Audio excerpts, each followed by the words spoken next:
"You only get in the way," she said. That's what my daughter told me as I stood in the kitchen, soaked from the walk home, reeking of fry oil and old coffee, still wearing my McDonald's uniform. She didn't even look up from the phone. Just said it, like I was a misplaced chair or a stubborn stain on the linoleum. I didn't say a word. I had a paper bag with a sausage biscuit in my hand, leftover from the shift. I'd saved it thinking maybe it'd be a treat for little Caleb or June. They used to get excited when I brought home grandma food. Now it just sat in my hand, cooling, as the air around me turned heavy. "I'll be in my room," I said finally. But even that felt like I was begging permission. Nancy didn't answer. She was back to scrolling, feet up on the coffee table I bought back in '94 when that table still meant something. Caleb had his headphones in, his thumbs flying across some screen. June didn't even look up. My room was in the back, no lock. The bed sagged. The window leaked when it rained. I sat on the edge of the mattress, hearing the muffled laughter from the living room. I wasn't part of it. I hadn't been for years. I opened the drawer in my nightstand. Inside were my documents. The deed to the house, folded neatly in a plastic sleeve. Copies of my insurance. A printout of my bank account, dwindled down to 4 figures. I hadn't looked at that number in months. I was too afraid it might disappear if I stared too long. That night, I didn't sleep. By 4 in the morning, I was dressed. Not in my uniform, not in that tired red and yellow, but in my plain black coat and the same shoes I wore to Derek's funeral. I packed only a small duffel, my documents, a change of clothes, my medicine, and the tiny envelope of cash I kept hidden in the hem of an old jacket, just in case. That morning was the in case. I didn't cry. I thought I might. But I didn't. Instead, I made one last walk through the house. Not to say goodbye, I wasn't sentimental like that. Just to see it for what it was, now that I was leaving it behind. The fridge door that never quite sealed. The chip in the hallway tile from when June fell off her scooter. The photo frame on the wall, crooked, dusty. Our last full family photo. 15 years old. I took the frame off the wall, removed the photo, and slipped it into my bag. Then I opened the front door and stepped outside. The air smelled like early fall. The kind of morning that makes you wrap your arms around yourself. I stood on the porch a minute, waiting to see if anyone would notice. A sound, a voice, a creak of the floor. Nothing. I walked to the street. Then I kept walking. I didn't have a plan, just a direction. Away. At the corner, I turned back once. The house stood still, dark, unaware. I whispered not to it, but to myself. 30 days. That's how long they'd have once the notice hit their mailbox. The house was mine. I'd paid the taxes, the repairs, the second mortgage when Nancy lost her job. I kept the internet running, the heat on, the water warm. I made sure Caleb could stream his cartoons, June could play her games, Nancy could scroll her feed in comfort, and all I got was, "You only get in the way." So I left. And they'd find out the rest. 30 days later. The motel was $26 a night if you didn't mind the stained sheets and the smell of cigarettes clinging to the curtains. I didn't. The front desk clerk, a boy who couldn't have been more than 19, handed me a key without looking up from his phone. Room 207, second floor. No elevator. The duffel bag pulled at my shoulder like guilt. I dragged it up the metal stairs, each step echoing. The room was small, cold. The kind of place meant for truckers who don't ask questions or couples who don't want names. I locked the door behind me and sat on the edge of the bed. I hadn't thought this far ahead. I had $418 in my checking account. Another $200 in cash, folded into a sock at the bottom of the bag. My next paycheck from McDonald's was coming in 5 days. It would be $384 after taxes. I could stretch it if I didn't eat much, if I stayed quiet, invisible. I took off my shoes, peeled off my socks. My feet were blistered from the shift. You'd think after 12 years behind the counter I'd have grown calluses thick enough to ignore the pain. But the truth is, it gets worse with age. You don't harden. You bruise deeper. I pulled the blankets around me and lay down in the dark. My back ached. My knees throbbed. I missed my own bed, even if it sagged in the middle. I missed the sound of June snoring softly through the wall. I missed Caleb tapping on the pipes in the bathroom when he was bored. No, not Nancy. I didn't miss her. But I did miss the version of her from long ago. The girl who used to bring me wildflowers from the side of the road. The one who cried into my shoulder after her first heartbreak. The one who once said, "If I ever treat you the way some people treat their mothers, slap me." I never slapped her. Instead, I worked morning shifts to pay for her heat and her Netflix. At 5:12 a.m., I woke up without an alarm. My body still believed it had to be on its feet. I stared at the ceiling for a while, then got up, washed my face with motel soap, and put on my uniform. It was still damp from yesterday. I hadn't brought a second one. I'd planned to do laundry that night, but plans had changed. I took the city bus to the McDonald's on Clarkson Avenue, where I'd been working since I was 56. Back then, I'd told myself it was temporary, just until Nancy got back on her feet after the divorce, just until she found her next job, just until Caleb started school, just until. 12 years of just until. The manager, Lisa, nodded when I walked in. She didn't know anything. I hadn't told anyone. I wasn't ready for pity, or worse, concern. Concern leads to questions. And questions lead to sympathy. And sympathy, when you're holding yourself together with a safety pin, can rip everything apart. So I took my place at the counter. I poured coffee for the early risers, wiped trays, mopped spills. I smiled when I had to. I said, "Have a great day," and, "Would you like fries with that?" Like someone who still believed the words mattered. By 11 a.m., my feet were screaming again. In the break room, I sat alone and ate a small cup of apples, free with my shift. I checked my phone. One message. Spam. Nothing from Nancy. Nothing from anyone. I stared at my reflection in the microwave door. Wrinkles had carved deep around my mouth like parentheses around silence. My hair, still dark in some places, hung limp from the ponytail. My hands looked old, tired, but I wasn't afraid. Not anymore. The house was gone to them. They didn't know it yet, but the first envelope would arrive by the end of the week. It would look official, cold, the way they'd treated me. I didn't hate them, but I couldn't save them anymore. And maybe, I could start saving myself. The woman in the next bunk coughed all night, dry, rattling, like dust trying to breathe. She didn't talk much. Nobody in the shelter did, really. We were all shadows, trying not to bump into each other too loud. I'd left the motel after 5 nights. Too expensive, too temporary. The shelter wasn't much better. Metal-framed beds, rubber mattresses, a smell that clung to your clothes like disappointment.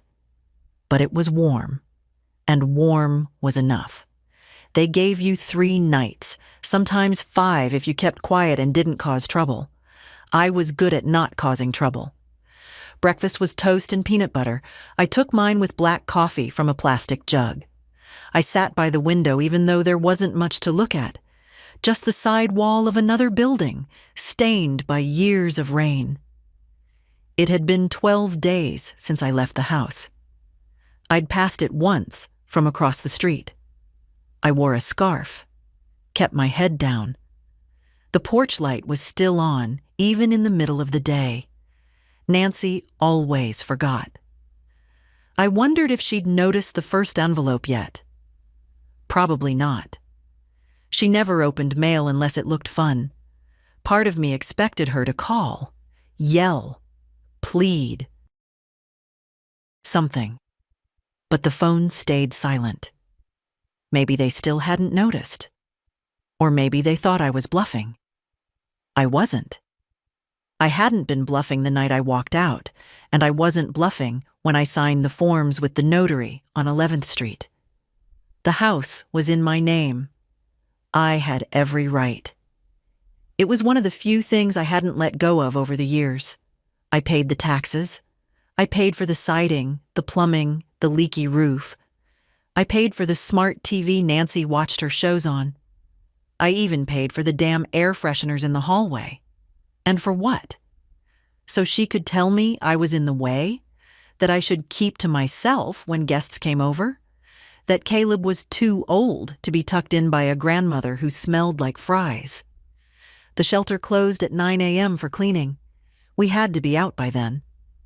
I wrapped my coat tighter around me and stepped onto the street. The air had that sharp smell. Rain on metal. I started walking. Nowhere in particular. I just didn't want to sit still. Sometimes when you move, the hurt doesn't catch up right away. I ended up at the library. The warmth hit me like a hug. I hadn't been inside a library in years, not since June needed help with her state history project, and Nancy was too busy. The librarian gave me a polite nod. No questions. I found a quiet corner near the large print fiction and sat with a book I didn't read. Just held it in my lap like something sacred. An older woman sat 2 chairs over, working on a crossword. She had that look. Neat blouse, tired eyes, fingers that moved with practiced gentleness. She glanced at me once, then again. "You okay, hun?" she asked finally. The word caught me. Han. I couldn't remember the last time someone called me anything but Ma or Grandma. And lately, not even that. I nodded. "Just cold," I said. It wasn't a lie. She didn't press, just slid a wrapped peppermint across the table toward me. I took it, held it in my palm a moment before tucking it into my pocket. We didn't speak again, but when she left, she touched my shoulder softly, the way you do when words won't fit. That night, I couldn't get into the shelter. Too many people, not enough beds. They turned me away with a muttered apology. I stood on the sidewalk, unsure where to go. Then I remembered the bus depot downtown. They kept the lights on all night, had bathrooms, sometimes even vending machines. It wasn't safety, but it was shelter. I curled up on a bench with my coat over me and my duffel bag pressed against my chest. The bench was hard. The lights were too bright. But I slept. And in the middle of the night, I dreamed of my own bed. The one with the dent in the middle. The one I had left behind. When I woke up, a janitor was sweeping the floor. "Rough night?" he asked, not unkindly. I nodded, stood, stretched. He looked at me for a second, then handed me a paper cup of water. "You need anything?" he asked. It was the first time anyone had asked me that in weeks. I didn't know how to answer. Nancy hadn't always been like that. That's the part that stung the most. I remember her in 2nd grade, crying because another kid pushed me at the school's spring fair. She marched right up to him, hands balled into fists, and told him, "Don't touch my mama." She was all knees and ponytail, and I remember thinking, she's going to be fierce when she grows up. She was. Just not for me. The shift happened slowly, like rust. At first, it was small things. Her forgetting to say thank you when I paid her cell phone bill, brushing me off when I asked how her job hunt was going. Then came the bigger ones, locking herself in her room for days, refusing to eat anything I cooked, telling the kids not to bother Grandma when she's acting weird. Acting weird. I was working double shifts to keep the water running. I was skipping lunch so they could have better groceries. The last time I bought anything new for myself was a pair of sneakers 3 years ago, and even that I got on sale. I still remember the look the cashier gave me when I asked if they had an extra discount for seniors, like I was pathetic for even asking. But that's what I'd become, invisible, until they needed something. Grandma, the Wi-Fi's not working. Mom, you didn't pick up the tide again. Can you grab Caleb from school? I'm just so swamped. Always something. Always, can you? Never, how are you? And the thing is, I always said yes. Every time. The one time I said no, when I told Nancy I couldn't co-sign a loan for her new SUV, she didn't speak to me for 2 days, said I didn't support her, that I enjoyed watching her struggle. I laughed when she said that. I didn't mean to. It just came out. Because I'd been scraping grease out of fryer baskets at 5 in the morning while she slept until 9. Watching her struggle? She slammed the door that night. I stayed up, rereading the property documents. I did that sometimes, not because I doubted my name was on them, but because I needed to remind myself that I wasn't crazy, that I hadn't imagined the years I spent holding that house together, watching every penny, skipping the dentist so we could fix the roof. When she moved back in after the divorce, she said it was just for a few months. That was 8 years ago. 8. At first, I was glad to have the company. It was nice hearing feet in the hallway again, a child's laughter in the next room. The silence had gotten too thick since Derek died. But months turned into years. I became the built-in babysitter, the midnight chauffeur, the walking wallet. And when I brought up the idea of her getting back on her feet, she'd brush me off. This economy's brutal, or I'm focusing on the kids right now. She had time for everything but responsibility. And I let it happen. I told myself it was what mothers do. That family sticks together. That if I just gave a little more time, a little more patience, she'd find her way back. She'd remember who we were to each other. But she didn't. She forgot. Forgot the woman who once stayed up 3 nights straight sewing her a Halloween costume when money was tight.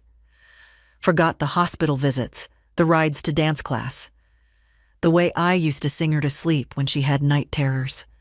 Forgot everything but what she needed from me right now. And when she finally said, "All you do is get in the way," I knew she believed it. Not just in a moment of anger. Not just words said too fast. She'd been thinking it, feeling it, letting it fester. So I stopped getting in the way. I got out. Now I sat on a park bench with half a peanut butter sandwich in my coat pocket and sore knees that didn't bend like they used to. And all I could think was, what happens to women like me? The ones who give everything, every ounce, every dollar, every breath, and still end up discarded like junk mail? What do we do when we finally run out of giving? Because nobody ever taught me how to want anything for myself. Only how to give. But maybe that's about to change. The worst part of the morning shift wasn't the hours. It wasn't the heat from the grill or the customers who sighed like I'd personally ruined their day by asking, "Would you like to make that a combo?" It was the uniform. That polyester blend never quite dried. Even after a full wash, it held onto smells like a stubborn child. Grease, sour pickles, disinfectant. I'd worn the same 3 shirts in rotation for 12 years. One had a tear under the arm I kept stitched with black thread. Another had a fading name tag that used to say Martina, but now just looked like smudged vinyl. Every time I pulled that uniform on, I felt myself disappear a little more. McDonald's wasn't hell. I've seen worse. But it wasn't dignity either. You were expected to smile at folks who wouldn't meet your eyes. You learned how to take blame for things you didn't cause. Broken ice cream machine? Your fault. Long line? Your fault. Cold fries? Guess who they glared at? There's something about wearing a headset and asking if they want ketchup that makes people forget you're a person. But I needed the hours. The day I left home, I didn't stop working. I couldn't afford to. The bills didn't stop just because my heart was tired. I clocked in, same as always, took my 10-minute break on the milk crate by the dumpster because the break room smelled like moldy buns. I didn't complain. Complaining was for people who had other options. At noon, Lisa, my manager, handed me a new hire to train, a boy named Tyrell, 17, wiry arms, headphones still hanging around his neck like a stubborn habit. He looked at me like I was his grandmother and his prison warden all in one. "You been here long?" he asked. "Long enough," I said, handing him a visor. He didn't ask anything else, and I didn't offer. But as we worked, I watched him. The way he flinched when Lisa raised her voice, how he looked over his shoulder when he made a mistake. I knew that kind of fear, knew where it came from. After his shift, he lingered by the lockers, picking at a callus on his palm. "You all right?" I asked. He hesitated. Then, "Yeah, just, I don't got anywhere to go till 6. My uncle don't want me home during the day. Says I get in the way." I felt that phrase land like a stone in my gut. "Well," I said, "you're not in the way here." He looked at me, surprised, then nodded, almost like he didn't believe it, but needed to. That night, I sat on the floor of the shelter with my knees pulled up, thinking about Tyrell, about how many of us were out here, floating just under the surface, unseen, unspoken, uninvited. I took out my phone and opened my notes app. I began typing numbers, not words, just numbers. What I earned, what I owed, what I'd need to save in order to find something small. A room, a corner, somewhere with a door that locked from the inside. It wasn't much, but it was a beginning. I didn't think about Nancy. I didn't think about the house. If they'd seen the second envelope yet. If they were calling the number on the letter, confused, furious, finally realizing that wasn't my business anymore. For the first time in years, I wasn't looking over my shoulder trying to keep someone else's roof from caving in. I was building my own, one shift at a time, one aching step at a time. And someday, not now, but someday, I was going to wear clothes that didn't smell like fryer oil, and no one would call me just in the way. The house wasn't always mine. Derek and I bought it in 1986. 2 bedrooms, 1.5 baths, cracked walkway, but good bones. He loved to say that. "Good bones, Marty." He'd grin, his hand on the banister. "Just needs love." And we gave it love. Bit by bit. Nights after work scraping paint off window trim, weekends replacing the kitchen linoleum tile by tile.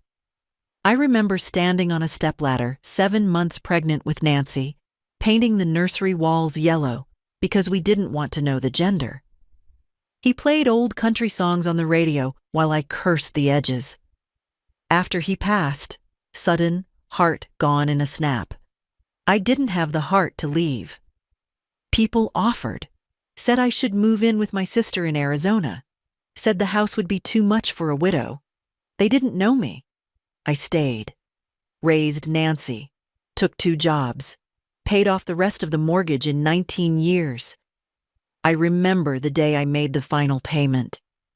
I went to the bank in my good church skirt, even though it was summer and sweat pooled down my back. I signed that last check with a pen I'd brought from home. Not because it was fancy, just mine. That was the first time I felt rich. The bank manager smiled and said, "Congratulations, Mrs. Joyce. The house is yours." And it was. So when Nancy came to me after the divorce, with 2 kids and nowhere to go, I didn't think twice. "We'll make it work," I said. And we did. At first. I cleared out the 2nd bedroom for the kids, moved my sewing machine into the hallway closet, gave Nancy my dresser when hers broke. I paid the utilities, groceries, gas. She got a part-time job at the salon, but the hours were spotty. Then she quit. Said she needed to be home for Caleb's speech therapy. I didn't argue. Not once. I picked up an extra shift at McDonald's. I told myself it was temporary. She started dating again. Nights she'd disappear and come back smelling like cheap perfume that wasn't hers. The kids got used to eating dinner with just me. When I hinted, gently, about her finding work again, she snapped. "It's not the 1950s, Ma. I'm not just gonna take whatever scraps I'm handed." That was rich, coming from someone who lived off mine. Still, I let it go. You don't kick your daughter out. You don't leave your grandchildren in the wind. But one night, after a fight over Caleb using the stove without supervision, he nearly burned a dish towel, Nancy shouted, "Maybe if you didn't hover so much, we wouldn't need to watch you all the time." I stood there, stunned. They had to watch me? I was working mornings on my feet at 68 while she slept in and I needed supervision? That night, I couldn't sleep. I sat at the kitchen table long after the lights were out. I pulled out the deed, unfolded the paper I kept in the metal tin above the fridge. My name. Just mine. Derek had put it in only my name years ago after his brother's widow lost her house to debt. "This way it's protected," he'd said. "They can't take what's yours." Funny. At the time I thought he meant banks, but now I knew he'd meant them, the ones who think they're owed. I didn't make the decision that night, but the seed had rooted. So when I finally left, I didn't do it in anger. I did it in clarity.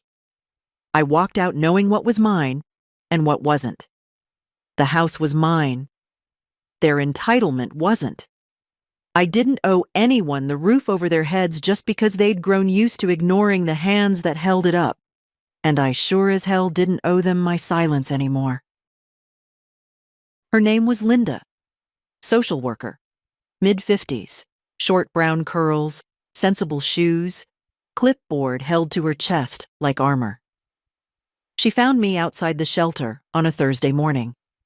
I was sitting on the curb with my duffel bag at my feet, sipping weak coffee from a vending machine cup and watching the world pass me like I'd fallen out of it.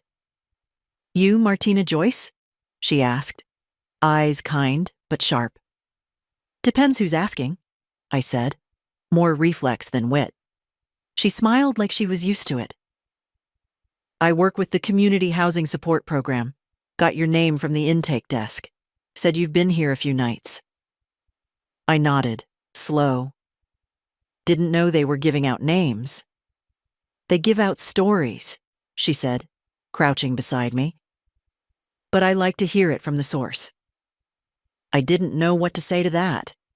So I sipped my coffee and said nothing. She sat next to me anyway. "I'm not here to fix your life, Ms. Joyce, just to see if you want some options." "Options," I repeated like the word was a foreign object. "Yeah," she said gently. "Maybe a women's housing co-op. Maybe something long-term if we can get the paperwork going. But first I'd like to understand what brought you here." And just like that, I felt my throat tighten. I looked away, toward the cracked sidewalk, the gum stains, the cigarette butts flattened like old decisions. "You don't have to tell me now," Linda said, rising, "but when you're ready. We don't do charity. We do dignity. That's our policy." I scoffed, but it wasn't mean. "Dignity," I said. "That ship sailed a while ago." She gave me a card. Then let's get you another boat.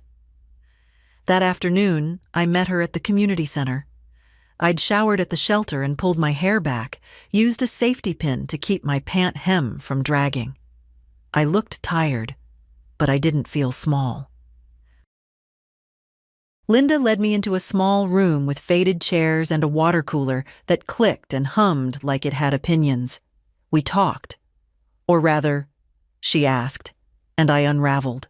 Not all at once, but thread by thread. She never interrupted, never looked at her watch, just let the story breathe. And when I was done, she didn't say, "Oh my God," or "How could they?" She said, "You're brave." It startled me. Brave? I'd always thought brave was what other people were. Firefighters, nurses, women with loud voices and good teeth. I was just tired, practical, used to being needed in ways that drained me dry. But brave? You left when staying meant erasing yourself, Linda said quietly. That's not nothing. I left with a folder of options. Some were dead ends. Shelters with wait lists, housing programs requiring paperwork I didn't have. But one name caught my eye. A cooperative for senior women in transition, 2 bus lines away, shared kitchen, no stairs. Nothing fancy. But a room with a lock. A place I wouldn't have to leave by 9 a.m. A place where, for once, I wouldn't be the only one trying to stitch herself back together in silence. I didn't decide that day.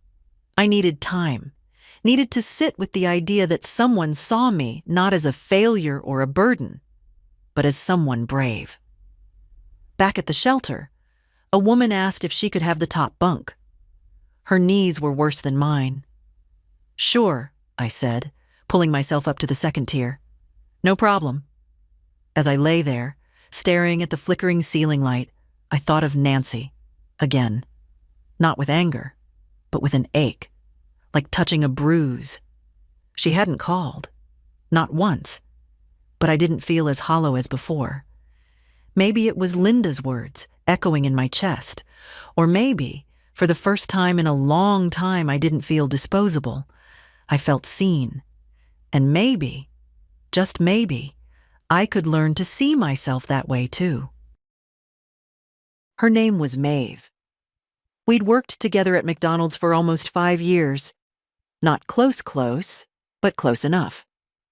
She used to bring homemade ginger snaps to the break room in December and leave early on Sundays to care for her mother. I hadn't seen her since before the pandemic, back when Lisa still wore high heels to work, and I thought, staying in that house made me strong. I ran into Maeve outside a Dollar General. I was looking at clearance socks when I heard someone say, "Martina?" I turned and there she was, holding a basket full of canned peaches and discount shampoo, wearing the same old coat she used to wear on overnight shifts. A little heavier, maybe, a little grayer at the roots. But still, Maeve. "God," she said, setting her basket down. "I thought that was you." I wasn't sure what to say. I was used to being invisible these days. And part of me panicked. What did she know? What had she heard? But her face wasn't judging. It was relief. "You working mornings again?" she asked. I shook my head. Still clocking in, just... Life's been a little upside down. She nodded slowly. Same here. We went to a bench outside, shared a sleeve of crackers she had in her bag, and we talked. I told her I'd left the house, that things had gotten bad, that I was staying here and there trying to keep my chin up. I didn't tell her everything. Some bruises are still too fresh to name, but enough. She didn't blink, didn't pity me, just nodded. My cousin went through something like that, she said. Had to start from scratch. Lived in her car for a while. Now she's doing cleaning for a bunch of retired folks in a condo community. Turns out old people trust other old people to dust their baseboards. I chuckled. The first real laugh I'd let out in weeks. Maeve looked at me. You're good with people. Always have been. You ever think about doing that kind of work? I started to shake my head, then stopped. I had thought about it. Not directly, but in flashes. Wiping the counter at the shelter and thinking how I could do it better.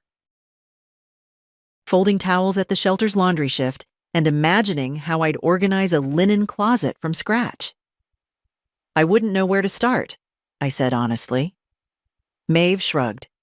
Start with me. My aunt's got a bad hip and a house full of trinkets.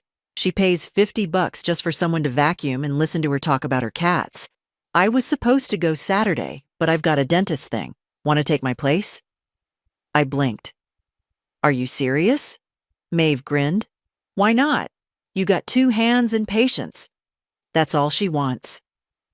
That Saturday, I took the bus to a beige house on Maple Street. Her aunt, Ms. Lucille, was already waiting on the porch with a glass of lemonade and a list of things that weren't urgent but wouldn't clean themselves. I vacuumed the living room, scrubbed the bathroom sink, organized her kitchen drawers.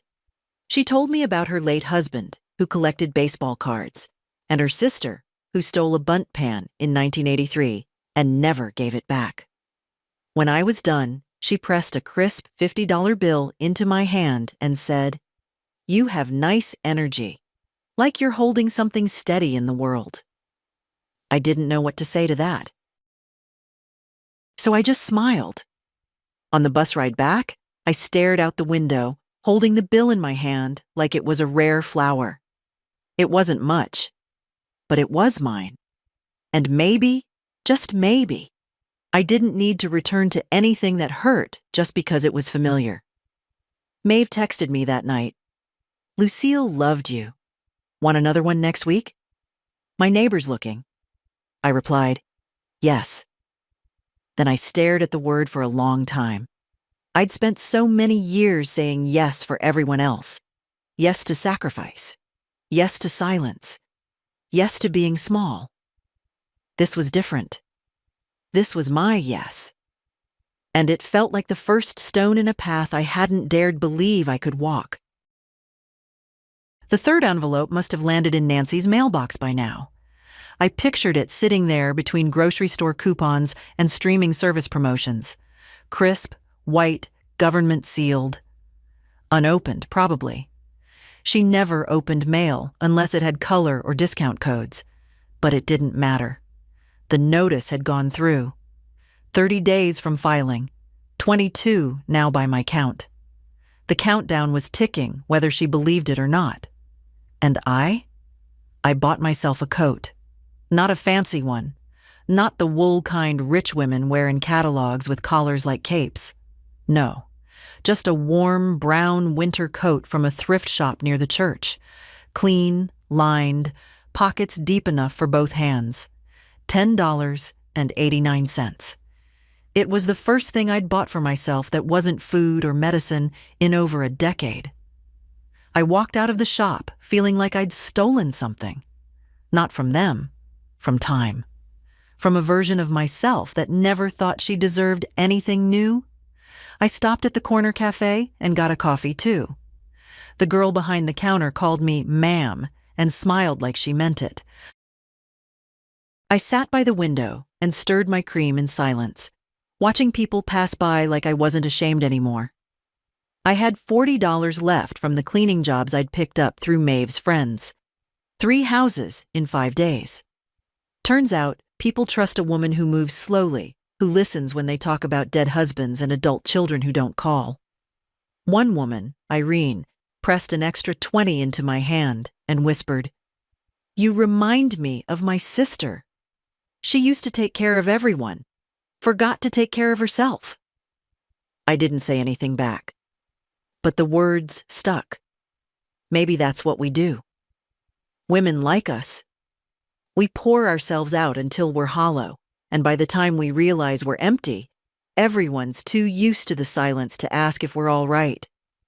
I walked past a mirror in a shop window and caught my reflection. Coat zipped, hair combed, spine straighter than it used to be. I looked. Fine. Not happy. Not healed. But not broken. either. That night, I didn't go back to the shelter. I used $22 to rent a room in a boarding house Maeve told me about. Shared bathroom, no kitchen, but clean sheets and a working lock, a door that shut from the inside and didn't need excuses. I sat on the narrow twin bed and looked at the ceiling fan above, dusty but spinning. I was warm. Not comfortable, not yet, but warm. I didn't cry. That surprised me. I thought I would. But instead I found myself staring at the paper bag from the thrift store, still holding the receipt from the coat. My name wasn't on it. No one would ever know. And yet, it felt like proof. Proof that I existed, outside of their needs, outside of their expectations. The phone rang. Blocked number. I didn't answer. I turned it off and placed it face down on the nightstand. If they needed me, really needed me, they could find a way to say so with more than a call. I didn't trust a voice anymore unless it came with action. The clock ticked past 9. And for the first time in years, I slept through the night without waking to make someone's lunch, pick up a prescription, or clean a mess I didn't make. And in the morning, when I opened the window and felt the crisp air rush in, I remembered something strange and almost silly. I could buy myself flowers, not expensive ones, not even fresh. Just enough to remind me that I was here. Still here. Still standing. And they? They had the house, but not the warmth. Not anymore. Nancy called the next day, then again, then 5 times more before noon. I didn't pick up. The 10th time, I let it ring just to hear the sound. That desperate, pleading chime I used to jump for. Back when I thought being needed was the same as being loved. I waited for her to leave a voicemail. She didn't.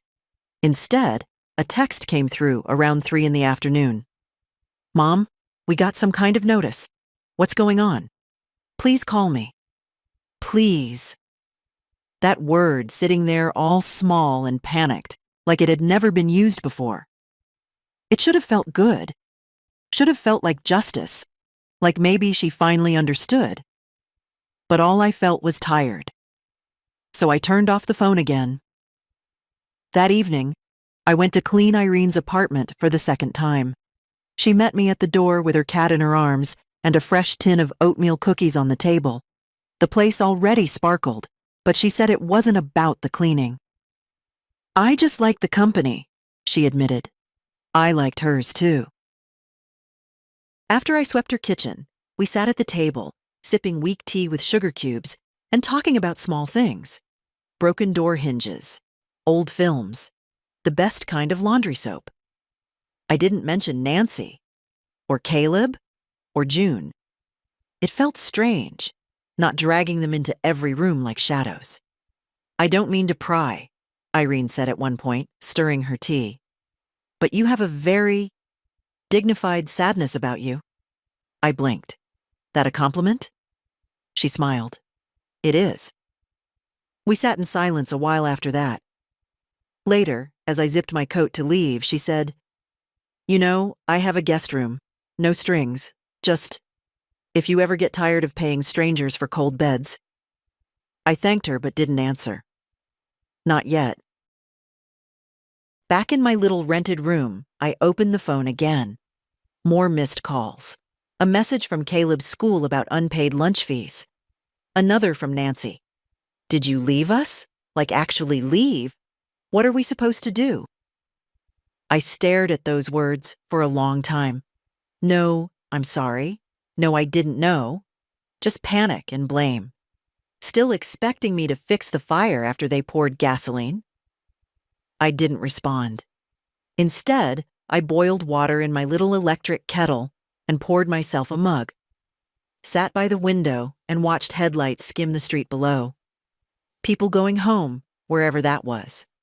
For so long, I thought home was a place you paid for, worked for, cooked in and bled in and prayed over. A structure built with muscle and memory. But maybe home was wherever you didn't have to apologize for breathing. I thought of June, of her tiny feet tapping down the hallway in pajamas, of Caleb building blanket forts and begging me to crawl inside.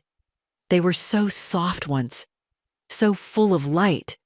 And Nancy, she wasn't born cruel. She was born afraid, I think. And the years hardened that fear until it looked like resentment. But fear doesn't give you the right to use someone's spine as scaffolding.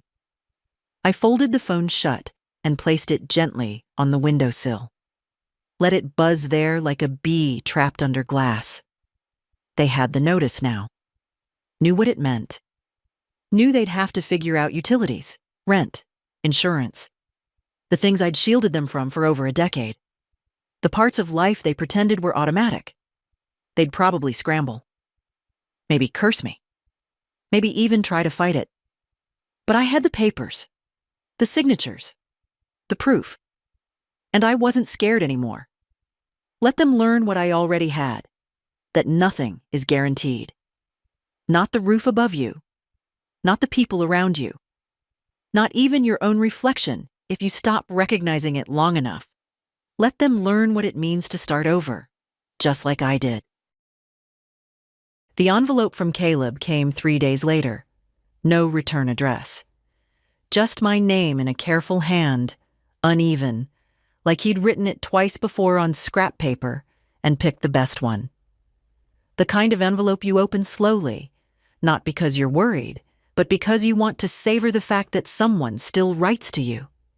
Inside was a lined sheet of notebook paper, the edges frayed, corners bent. "Grandma," it began, "I don't know if you'll read this. Mom's mad.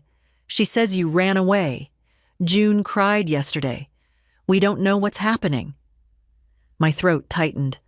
I sat on the edge of the bed, holding the paper like it might disappear. Mom keeps yelling about the house, about letters. She says you tricked her, but I don't think that's true. You were always the one who took care of things. You fixed the sink. You bought my school shoes. You made oatmeal when I was sick, even though I said I hated oatmeal. I laughed. A short, breathy sound that ended in something closer to a sob. He had hated oatmeal. I used to add cinnamon to trick him. "I miss you," he wrote, "and I think Mom is scared but doesn't want to say it." I heard her on the phone with Aunt Lisa. She said we might have to move in with her if we can't find another place. I pictured Nancy in her kitchen, pacing in socks, snapping at invisible things while the kids tiptoed around her. "I just want to know if you're okay. If you left because of us. I didn't mean to be mean that day. I was just tired and mad, and I know I said something rude. I don't even remember what. But I didn't mean it, Grandma. I really didn't." He remembered. Even if he said he didn't. "Mom says we can't afford Christmas this year, but I don't care. I just want things to be like before everything got weird. If you write back, send it to my friend Benny's house. He said it's okay. I told him you were the best grandma ever. Please write back." It wasn't signed with love. Just from Caleb. I folded the letter carefully and pressed it between the pages of a book I kept beside the bed. Not because I wasn't going to answer, but because I needed to breathe first. To sit with the words. He was just a boy, 12. Trying to grow up in a house that had leaned too long on someone else's backbone. He didn't deserve the chaos, but he had felt the weight of it. That much was clear. That evening, I walked to the small grocery store down the street. Bought a pack of envelopes. The woman at the register smiled as she rang them up. "You send letters?" she asked. I nodded. "Sometimes." Back in my room, I took out a pen. The first words came slow, but they came. "Dear Caleb, you didn't make me leave. None of this is your fault. Sometimes grown-ups break things they don't know how to fix, and instead of saying sorry, they pretend it didn't happen. That's not your job to carry." I kept it short, Kind. No blame. I told him I was okay, that I was staying somewhere warm, that I still made oatmeal with cinnamon sometimes, and still thought about him in June when I saw jelly beans in a jar. I didn't talk about the house. He didn't need that burden. Before I sealed the envelope, I tucked a photo inside.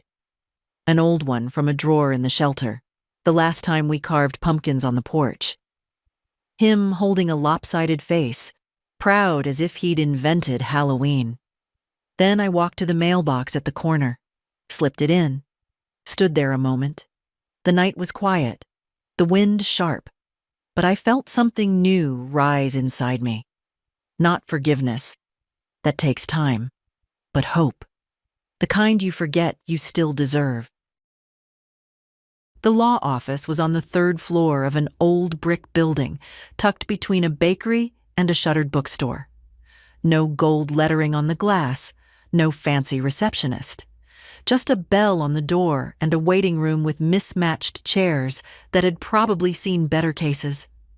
I sat with the folder on my lap. A folder I'd carried for years, its corners soft from use, the edges frayed like memory. Inside, the deed, the letters I'd signed, my bank statements, the notice of ownership change, everything in order, everything mine. The lawyer, Mr. Benjamin Carver, looked younger than I expected. 40, maybe, polished, but with soft hands. The kind of man who says, "ma'am," like he means it and doesn't flinch when you speak your truth slowly. "Mrs. Joyce," he said, after glancing through the documents, "you've handled this well. Clean paperwork, strong signatures. There's no loophole here." "I wasn't worried about loopholes," I said. "I was worried about them showing up with demands." He nodded. "Your daughter?" "Yes." He leaned back, fingers steepled. "She doesn't have a legal leg to stand on. The house is yours, has always been. What you've done, reasserting possession, filing the 30-day notice, is well within your rights, especially considering you were the sole financial contributor." I exhaled. I didn't know I'd been holding my breath. "I want to do something else," I said, sliding another paper across the desk. "Set up a transfer of authority, a trust, something that protects what little I have." He looked at the name I'd written at the top. "Caleb Joyce?" I nodded. "He's young, yes, but not like the rest of them. He still has something soft in him." Carver studied me a moment. "You're sure?" "I'm not leaving it all to him, just setting up the bones. Something I can control now and shape as I go. I've got a few hundred saved again. A few new things in my life that I want to protect. If something happens to me, I want those things to go where love still lives." He didn't question it. Just pulled out a different set of forms and began to explain them gently, clearly. I listened, asked questions, took notes. By the time I left the office, the sun was low and golden, washing the street in a kind of late autumn light that made everything look warmer than it was. I stopped at the bakery on impulse, bought a single butter cookie wrapped in wax paper, sat on a bench outside and ate it slowly, feeling every crumb melt on my tongue. Then I walked to the post office. There was another letter waiting. From Caleb. No envelope this time. Just a folded paper sealed with tape. Inside, 3 sentences. "Got your picture. Mom says you're cruel, but I don't believe her. I taped the photo to my wall." I pressed the page to my chest. Cruel. That's what she called me. After everything. But I didn't feel cruel. Not anymore. I felt like someone who had finally picked up the sharp pieces of her own heart and started putting them somewhere safe. Later, I stood at the window of my little room, the night deepening outside. I looked at the folder now resting neatly in my drawer, legal papers snug inside, and felt something settle. No one could take what was mine again. Not the house, not the name, not the years. And not the right to decide where my kindness goes. From now on, that kindness would be earned, not assumed, not extracted, earned. I was learning, piece by piece, how to love with boundaries, and how to live without begging to be seen. I never thought I'd be the kind of woman with clients, but there I was, standing in the living room of a woman named Laverne, holding a Swiffer in one hand and a grocery list in the other, while she rattled off her allergies and her favorite brand of lemon drops. "You don't need to do the guest room," she said, waving a hand. "No one visits anymore. Just make sure the windows in the kitchen don't streak. I can't stand streaks." I nodded, pulled my gloves on, and got to work. It wasn't glamorous, but it was honest, and it was mine. Word had spread.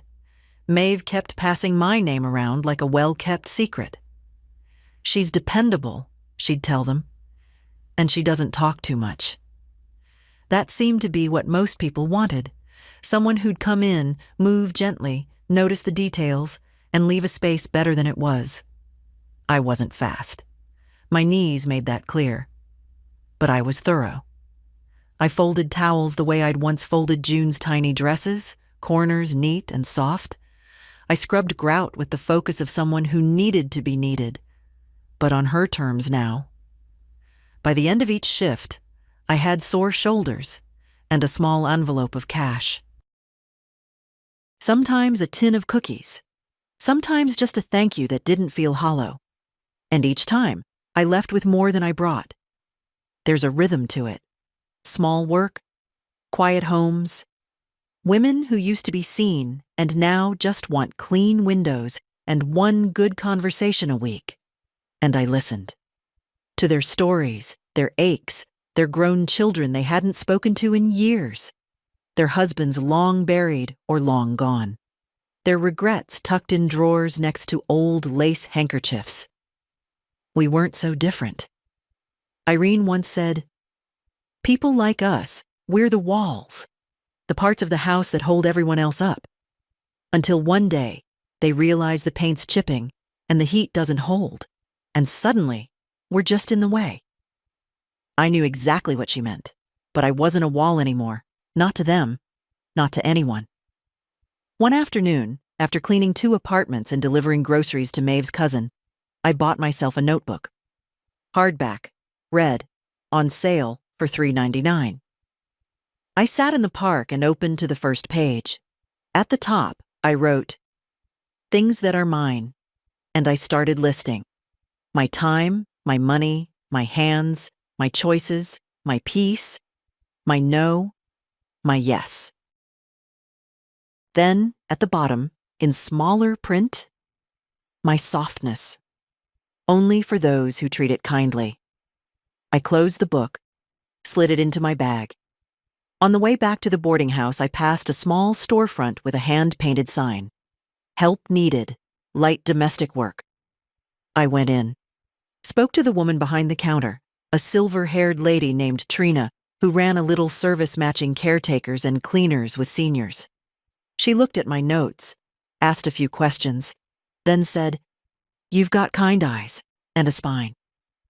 "Thank you," I said. "No," she corrected. "Don't thank me. You earned that." She offered me part-time hours to start. Said if I wanted more, it was mine. Said the last person who held the job left to open her own business. I smiled. "I'm not quite there yet," I said. "Doesn't matter," she said. "You're facing forward now." That night, I wrote in the notebook again. I'm not what they left behind. I'm what I chose to carry forward. And for once, I believed it.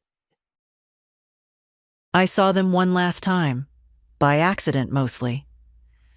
I was walking past the community center with a bag of linens for the outreach closet when a silver sedan pulled into the lot too fast. The passenger door opened, and there she was. Nancy, thinner than I remembered, hair pulled into a tight bun, wearing the same coat I'd left hanging in the hall closet months ago. Caleb stepped out behind her, taller now, voice cracking as he said something I couldn't hear.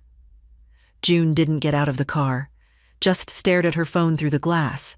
They hadn't seen me, and I didn't move. I stood behind a pillar near the steps, out of sight but close enough to feel the wind shift when Nancy slammed the door shut. I wondered what she was here for. Help with housing, maybe. Food vouchers. Someone to listen. Something I used to be. For a second, just a second, I thought of walking up to her, of reaching out, but I didn't. Not because I was bitter, because I was done. I turned and walked the other way, my steps quiet, steady. The linens warm against my chest. I wasn't their safety net anymore, and they had the house, or what was left of it. The walls, the pipes, the chipped paint, and the bills, the empty spaces where I used to be. But they didn't have the warmth. They didn't have me. Later, I sat on the back steps of the co-op, the air thick with rain, and watched water collect in the cracks of the pavement. Inside, someone was boiling pasta.